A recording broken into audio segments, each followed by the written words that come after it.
இயேசு கிறிஸ்து வந்து இந்த பூமியில பிறந்தது பழைய ஏற்பாட்டில் இயேசு கிறிஸ்து பிறந்ததுக்கு முன்னாடி இருந்த தீர்க்கதரிசன புஸ்தகத்தில் எழுதப்பட்டது. அப்படியே நடந்துச்சு. அப்போ அதே போல இயேசு கிறிஸ்து வந்ததுக்கு அப்புறம் இயேசு கிறிஸ்துவும் சொல்லியிருக்கிறாரு என்ன அப்படின்னா, நான் திரும்ப வருவேன் அப்படின்னு. இப்போ அதுவும் இப்போ நடக்கும். அப்போ இன்னைக்கு அநேக நேரங்களில் இயேசு திரும்ப வருவாருன்னு சொல்லி இப்போ யூடியூப்ல நிறைய வீடியோ பார்த்துருப்போம். ஆனால் அதை என்ன பண்ணுவாங்க அப்படின்னா, அநேகர் அதை நம்பாம அநேக விஷயங்களை சொல்லி அதை ஒரு கேலியா அதை ஒரு கிண்டலாக பண்ற விஷயங்கள் எவ்வளவோ நான் இன்னைக்கு கமெண்ட்ல பார்க்குறேன். ஆனால் உண்மை என்னன்னா, பழைய ஏற்பாட்டு புஸ்தகத்தில் இயேசு வரதுக்கு முன்னாடி இருந்த பைபிள் வேதாகமத்தில் சொல்லப்பட்டது போல அவர் குழந்தை என்ன பண்ணாருன்னா இந்த பூமியில பிறந்தார். அதே போல அவர் நம்மளுக்கு எப்படி வாழ்ந்து காமிச்சார்.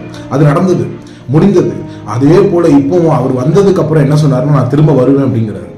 இப்போ அது அந்த நேரத்தில் தான் சீசர்கள் கேட்குறாங்க. மத்தேயு 24:3 சொல்லப்பட்டிருக்கு என்ன அப்படின்னா, உங்களுடைய வருகைக்கும் உலகத்தின் முடிவுக்கும் அடையாளம் என்ன எங்களுக்கு சொல்ல வேண்டும். அப்போ நீங்கள் வருவேன்னு சொல்றீங்களே, நீங்கள் வரதுக்கும் இந்த உலகத்தினுடைய முடிவுக்கும் இந்த உலகத்தோட வாழ்க்கை முடிவுக்கும் அடையாளங்கள் என்ன அப்படின்னு கேட்குறாங்க. அப்போ அதுக்கு இயேசு சொல்ற ஒரே வசனம், வசனம் என்ன அப்படின்னா, அப்போ வஞ்சிக்காதபடி, ஒருவனும் உங்களை வஞ்சிக்காதபடி எச்சரிக்கையா இருங்க.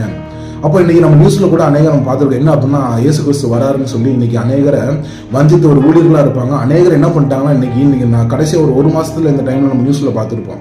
என்ன அப்படின்னா, ஒரு சில கூட்டங்களை இயேசு வரான்னு சொல்லி நம்ப வச்சு அவங்களோட சொத்துக்களை வித்து, இடத்தெல்லாம் வித்து, அவங்க எல்லாம் பெட்டிப்படைகள்லாம் எடுத்து கிளம்புனாங்க. இந்த மாதிரி நிறைய சம்பவங்கள் நடந்திருக்கு. அப்போ வசனம் என்ன சொல்லுதுன்னா, அதுதான் ஒருவனையும் வஞ்சிக்காதபடி எச்சரிக்கையா இருங்க. அப்போ நீங்க வஞ்சிக்கப்பட்டுறாதீங்க, நீங்க ஏமாந்து போயிடாதீங்க, என்னுடைய வருகைக்கான அடையாளம் என்னன்றதை நான் உங்களுக்கு தெளிவா சொல்றேன் அப்படின்னு சொல்லி ஆரம்பிக்கிறார். அப்போ உலகத்துல யுத்தங்கள் நடக்கும், இந்த மாதிரி செய்திகளை கேட்பீங்க, அநேக காரியங்கள் நடக்கும், ஜனத்துக்கு விரோதமாக ஜனம் எழும்பும், இந்த மாதிரி பல இயற்கை சீற்றங்கள் உங்களுக்கு உண்டாகும், இதனால ஒரு அழிவு உண்டாகும். அப்போ குறிப்பிட்ட இடத்துல மட்டும் நடக்கல. இன்னைக்கு நம்ம நியூஸை பார்க்கும்பொழுது பல இடங்கள்ல விபத்துகள் அதிகமாக நடக்குது, சேதங்கள் அதிகமாக நடக்குது. அப்போ இந்த மாதிரி காரியங்கள் அதிகமாக நடக்குது. இதெல்லாம் வந்து கம்மி தான், இன்னும் வருகிற நாட்கள் இது அதிகமாக இருக்கும். இந்த மாதிரி காரியங்கள் அதிகமாக உங்களுக்கு தென்படும். அப்போ இது மாதிரி நேரங்கள்ல என்ன ஆகும்னா, வசனம் அப்படியே அடிக்கடி அப்படியே சொல்லிட்டு போறோம். இவைகள்லாம் வேதனைக்கு ஆரம்பமா, இவைகள்லாம் வேதனைக்கு ஆரம்பம் தான். இதுக்கப்புறம் சில காரியங்கள் நடக்கும், உங்களை உபத்திரவுக்கு ஒப்பு கொடுப்பாங்க. நீ இயேசு பத்தி சொல்றியா, அப்ப என்ன பண்ணுவாங்க, கொலை செய்யறதுக்கு உன்னை ஒப்பு கொடுப்பாங்க. வட மாநிலத்திலாம் பார்த்தோன்னா இயேசு பத்தி சொல்லுகிறவங்க நீங்க கொலை செய்கிறாங்க. தமிழ்நாட்டில் தான் கம்மி. அப்போ இந்த மாதிரி சம்பவங்கள் எல்லா இடத்துலயும் நடந்துட்டு தான் இருக்கு. அப்போ உன்னை என்ன பண்றாங்களா, நீ இயேசு பத்தி சொல்லும்போது உன்னை பகைத்து இந்த உலகத்தால் என்ன பண்ணுவாங்கன்னா, உன்னை கொலை பண்ணுவதற்கு கூட ஒப்பு கொடுப்பாங்க. அன்பு இந்த நாட்கள்ல என்ன பண்ணும், தனிந்து போயிடும். அப்போ உங்களுக்குள்ளேயே இருக்கிறவங்க என்ன பண்ணுவாங்க, அன்பு தனிந்து போகக்கூடிய சூழ்நிலைகள் ஏற்படும். இப்படிப்பட்ட அநேக காரியங்கள் நடக்கும்.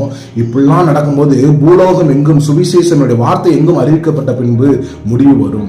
அப்ப இயேசுனுடைய வார்த்தை எல்லா இடங்களுக்கும், எல்லா ஜாதிகளுக்கும், ஜனங்களுக்கும் சொல்லப்பட்ட பின்பு தான் அந்த முடிவு வரும்.